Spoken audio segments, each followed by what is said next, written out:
Ninhuli sa nauusong abo asin sipon na epekto kan paburubagong panahon, paggamit nin face mask kan mga paratukdo asin mga estudyante, pigre-rekomendar kan DepEd Naga. Kasuguan bakong mandatoryo, alagad paagi tanganing malikayan, an urulakitan kan helang.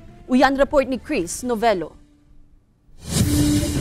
Daw optional na ang pagsulot nin face mask, pinapasulot man gilaray kay ni Tatay Zaldi ang sayang aki na sinil na grade 2 pupil sa Naga Central School 2. Ano ba sa panahon niyan, uso ang ano ba niyan, ang sipon, saka ang weather, iba-iba ang lipot, init, saka guuran, o ganyan. Kaya pasiguro lang sa virus. Okay lang sa'yo naka-face mask? Opo. Sa parehong eskwelahan, istrikto man na pigpapautob ang pagpapa-absent sa mga school personnel, maging mga estudyante na may abo asin sipon para maibitaran ang urulakitan.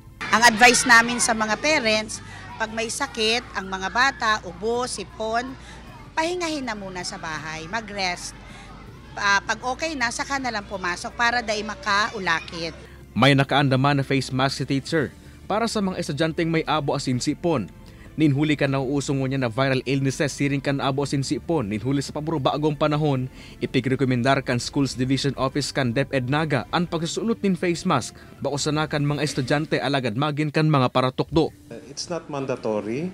We simply encourage yung mga schools na mag-mask up, yung mga learners, sa kasibang maralaog, considering we have a surge of any mga cases of cough, may mga sipon.